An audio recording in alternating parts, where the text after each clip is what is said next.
The following interview is brought to you by Service Chevrolet.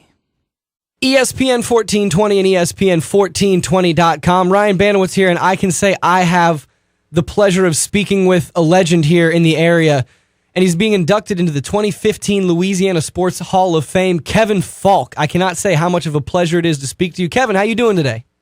Oh, I'm fine, Ryan. How are you doing? I'm doing fine, man. I'm talking to one of the guys I used to watch on the TV, so fun day for me. Kevin, what if I went back and I told you, a young football player, that whenever you retired, you would have had a 13-year career in the NFL, over 7,000 total yards from scrimmage, 5,000 return yards, 33 touchdowns, a Super Bowl ring, and inducted in the Louisiana Sports Hall of Fame? Would you have thought all that's possible? Never. We none do. We never go that far.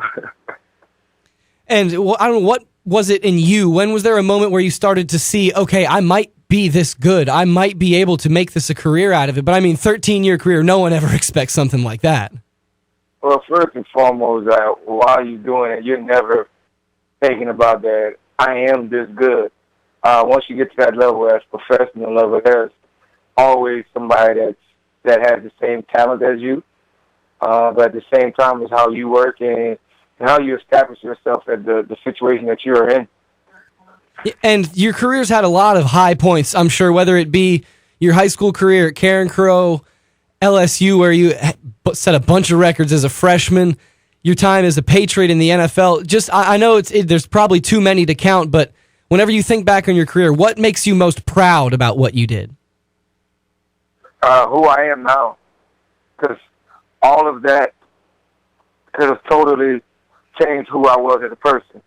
Yes, it did change who I was as a person and as an individual, but at the same time, it hasn't changed my mindset of who I am as a person, and that's what I like about the whole situation. And where did you develop that strength, I guess, of personality to know who you are and to stick with it? Is that something that came from your parents? Was there a mentor whenever you started to become a player? Who helped you kind of develop that sense of self that helped you be such a good professional? You got about an hour and a half for me to start telling you, everybody? Well, no, it's just one of those things, man. There's a lot of different people in my life. For me personally, I think what this Hall of Fame induction is about. For me, that's an aspect of thanking the people that have gotten me this far, thanking the people that's going to get me even further where I am right now in my life. And without those people, you definitely couldn't say that I would have get what I've gotten done so far. And in your playing career, 13 years in the NFL, was there a guy in your early years that kind of stepped up and helped you as a mentor to help you become a better professional, or was that something you had to kind of learn all along your own? Well, it kind of happens to you at an early age, and you got to pay attention to it. And most of us never do pay attention to it at an early age. God always puts somebody in your life for you to kind of follow and watch and see how they do things, and you never really know it until later on in life. There's a few people in my life that actually came into my life. When I first got into the league, it was my second agent who wanted to be my agent, but I had been knowing him since I was 15 years old. And then later on, it was my trainer. Then after that, it was my financial advisor. Then after that, it was a couple of players. It's a whole bunch of guys and a whole bunch of people that I've had in my life to really, really steer me in the right direction. And I know you've probably been asked so many times about all the good times, all the ups of your career. Everyone that follows the sport knows that there's always some down points, some hard points in people's career. Was there ever a point whenever maybe you were in high school, in college at LSU, or the beginning of your NFL career where you thought things are getting rough, this might be the end of it for me? Were you ever scared of that, or was it always a stable road for you? As a young kid, you're never scared because you don't know the consequences yet. But once I got older, and I knew that this was my job and that if I get cut, I might not get another job.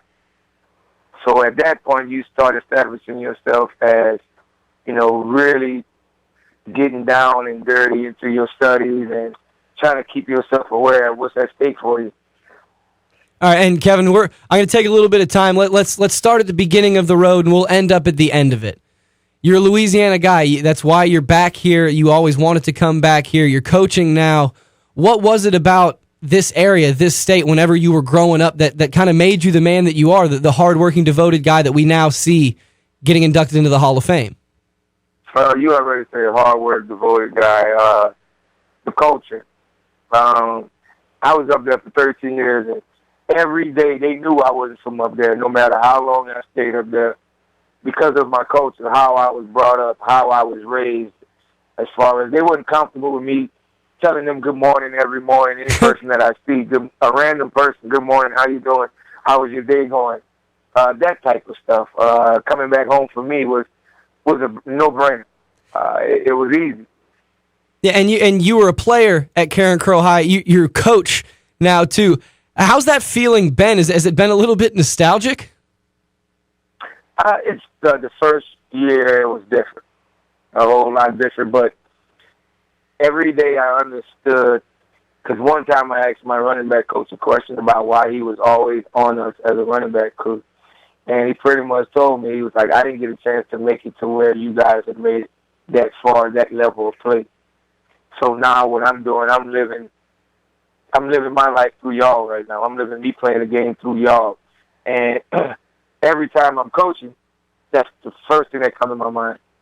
I had the opportunity to play a very long time, but we never want to stop doing the thing that we love, but I actually have the opportunity now to coach the sport that I love. So I'm still playing the game through them. I'm still trying to get them to do some of the things that they don't believe they can do. Yeah, and is that your favorite part about coaching? Getting to untap these guys' potential to basically live through the game again through these young guys? With the younger guys now, it's a little different because this day and age is a little different. There are so many more distractions for them that they can get into. So for me, this day and age, it's just reaching a guy, getting a guy to understand that, all right, you can actually do it. But don't be nervous. Don't be scared to fail. Yeah, and failure is not a bad thing at some time because you can learn from it, and it's going to help you in the long run. And I'm glad you brought up the parts about distractions and the changes in culture. As a guy who's very visible in terms of your name in the LSU program, there's been a lot of guys that have come out there, headed to the pros, and I know you're still involved in the high school community too. Are there some guys that you've tried to mentor, maybe take under your wing, give some words of advice as you know they're heading on to their next bigger step? Well, there's always a few guys that maybe your agent wants you to call, a friend of a friend, somebody from New England. You know, there's always something because of the track record. Me playing 13 years, me going through a few things. There's always that time that you can share with someone. Yeah, and you might, if you don't want to, that's fine. But can you think of a specific instance, maybe a name that people will recognize, where someone came to you in a spot where they needed some advice? I'll just throw out a name. At one point, it was Kenny Hilliard from LSU. Me and him have been real close for a very long time, and a few times when he needed some advice, he would call and we would talk, and tell him the truth. That make him understand that football is bigger than what we think it is. All right, and now that I brought up LSU, your time there was pretty magical. Everyone's seen the stats and everything like that, but whenever you think back to your time in purple and gold, what do you miss the most? The guys, my brothers that I came into school with, just the opportunity to make friends. They always say you make some of your best of friends in your college days, and that is also true. Yeah, and times they are a change, and you brought it up. I saw something pretty funny when I was going through your bio on LSU Sportsnet. You were named to the 1997 preseason All-American team by Playboy magazine. How was that? Did you even pay attention to that whenever it came out in college? Must have been kind of crazy. Oh, we actually went to Arizona for a shoot for that, man. That was pretty cool. We didn't get to see the Playgirls, so that was the only thing. We got a chance to take a couple of pictures, meet a lot of different guys, but it was a good experience. Yeah, I just saw that, and I was like, well, they certainly don't have that in college football anymore. And whenever you left LSU, you headed to the NFL. What was the biggest shock to you? Because most guys talk about how the difference of professionalism, maybe it's just the regional shock. You've lived somewhere your whole life, now you're headed somewhere else. What was kind of, I guess, the biggest splash into the next big cold pool of water for you? The regional shock was definitely a big part of it, but I think even playing in the SEC, the speed of the game, the speed of linebackers, the speed of defensive linemen was a little bit faster than playing in the SEC. I ain't gonna say much faster, but a little bit. You got a 260-pound linebacker running 4.5, 4.6. You need to get on the move. Yeah, and speaking of the regional part, how many Cajun care packages of Louisiana food did you have sent up to the Massachusetts area in your NFL career? I imagine that Postal Service guy started to get to know you. Oh, man, that was every other week. Trying to get some meat. I used to get crawfish shipped up there from Branch, Louisiana. It was a great experience as far as, some of the folks up there to see our tradition and live it through us. Yeah, and since we are talking about you being inducted into the 2015 Louisiana Hall of Fame, and again, this is Ryan Baniewicz visiting with NFL longtime 13-year career Patriot Kevin Faulk, LSU legend. I could say a lot of different things, but I'm interested. I want to bring up, whenever you were in Massachusetts, you said you used to get the crawfish sent up and everything. Were there a couple times where you tried to have a bunch of guys over maybe to the house, or you cooked for them to say, all right, this is some food. This is what food tastes like? Oh, of course. Most definitely. Especially at one point in time when we had about 7 or 8 guys from LSU. And that's not just counting from Louisiana. We had 7 or 8 guys from LSU. So, we try to keep it close, tight knit. And when either one of us would cook, we would invite the other.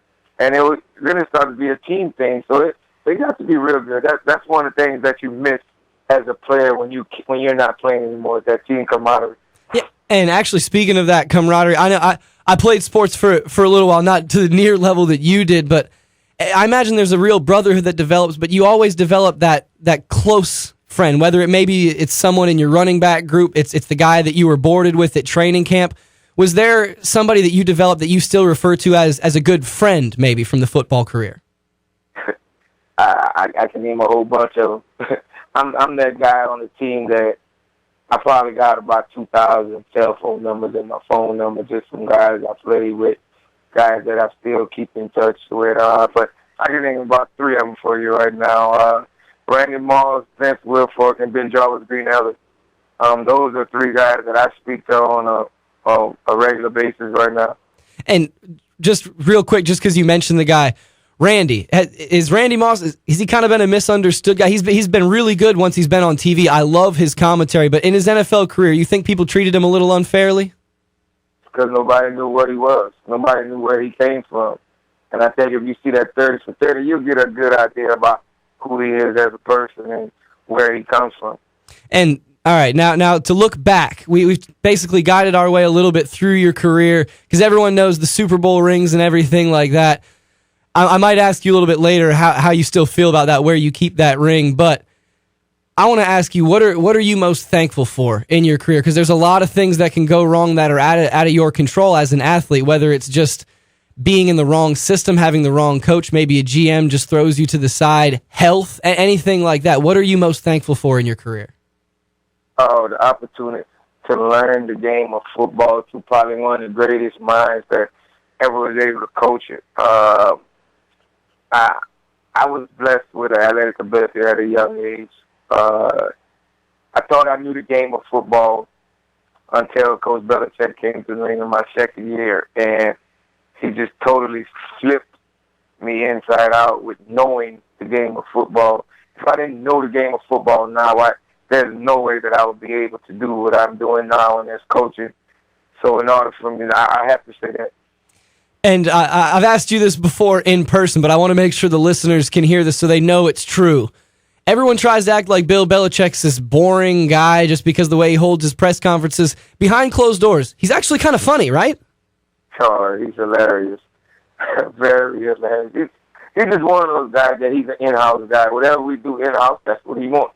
Keep it in-house. He don't want nobody to know about it. That's the way he is.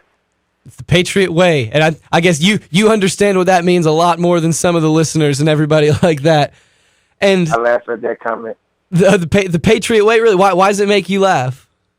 Because they try to make it this big, like, I guess, long answer. What is the Patriot way? Patriot way is just winning. It's just guys coming to this organization that know that at all costs they're going to win. So whatever I'm accustomed to, I'm going to drop that and I'm going to follow what they do because they got the antidote to winning. Yeah, and before we move on, because I just want to tie a bow on this quick topic real quick. I can tell you're a guy that takes your time with the Patriots with a real level of pride. How does it affect you when you hear, I guess I don't want to call them ignorant, but some uninformed fans or maybe just some more vindictive people say cheaters or anything like that? How does that hit you whenever people try to attack the Patriots like that? Hard. For the simple fact is I know what goes on into the preparation that they do for a football game, for a practice. Every stone, is not forgotten about. They're touching bases with everything, just to make sure that they're in the right position to win the football game. Yeah, at the same time, go ahead, Kevin. Go ahead. At the same time, you're in America. Everyone's going to have an opinion, and when you're successful, their opinion about you probably won't be that good. Hey, I think that's very well put. I wanted to give you a chance because there's a lot of people sounding off about the Patriots that never played for them, so wanted to give you a chance.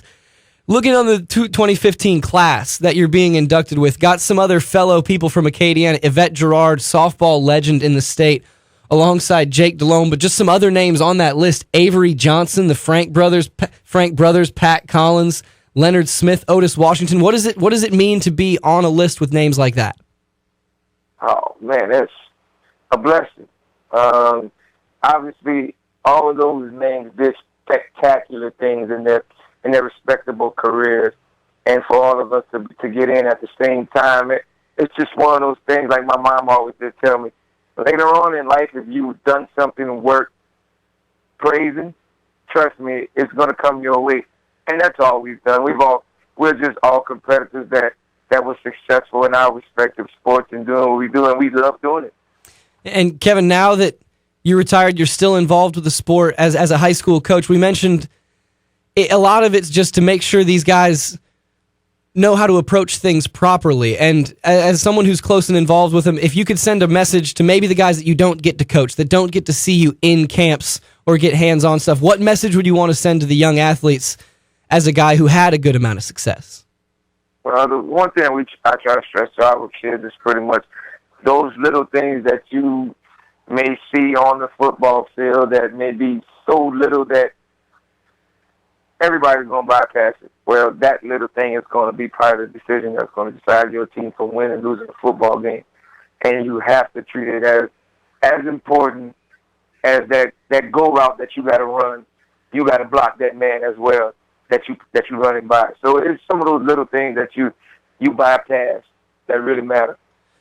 All right, and Kevin, just want to ask you a fun one before you go. In your time in the NFL, who was a guy that was just probably one of the biggest jokers you could ever remember? Because there's one in every locker room, I guarantee it. Who was one of the guys that you cannot remember how many times he made you laugh? Come on, baby. Matt Light. By far. The offensive lineman, Matt Light? Yes, sir, by far. He still makes me laugh till this day. What type? Is he more of just a jokester guy? Was he a guy who would pull some pranks? What type of fun are we talking here? He's offensive lineman, so the offensive line and defense. The offensive line are the jokesters on the team, but they are the group of guys that have the most camaraderie with their group. So he's that guy that gets everybody involved. For instance, one morning we come in the locker room, and one offensive lineman name was Donald. Well, obviously, a lot of guys call him Donald Duck. Yeah, clearly. So one morning he walks in the locker room and he opens his bottom locker and there's a live duck in the bottom of his locker. So you can just about imagine, there's a lot of different things. Appreciate you sharing that story, Kevin. Last one before I get some nuts and bolts on the events that you guys are holding for the Louisiana Sports Hall of Fame that's going on this weekend. Your Super Bowl ring. 2-part question. 1, do you wear it all the time? Or do you wear it on the ring, necklace, something like that? Or B, if you don't wear it, where do you keep it? Safe deposit box. So that's telling you I don't wear it. No, I don't. I may bring it to events or something. It's like I tell a lot of people. They're like, why didn't you wear your Super Bowl ring? Well, whatever event I'm going to, I know already if I wear that, that's going to take away from where I'm at. Because everybody is going to want to see that. And that's just one thing that I don't want to do.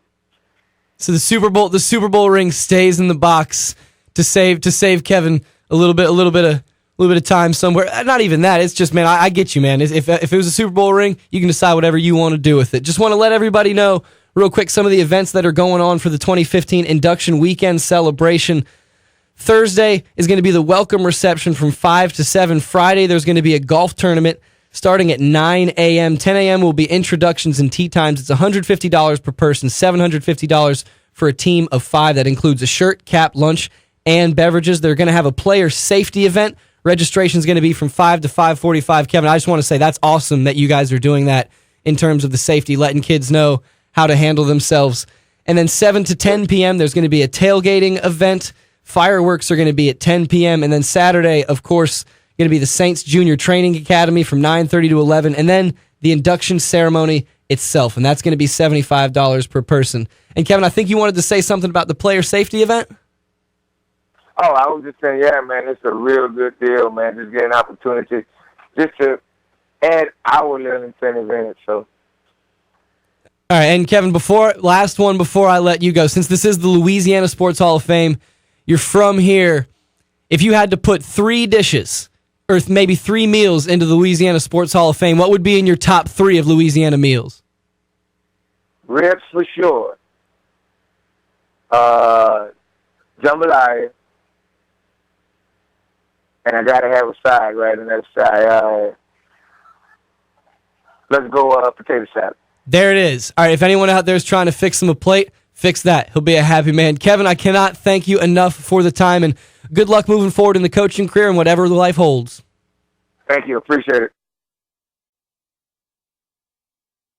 I want to thank the good folks at Service Chevy again for sponsoring those interview segments that we were able to bring you today with Yvette Girard, Jake Delhomme, and Kevin Faulk.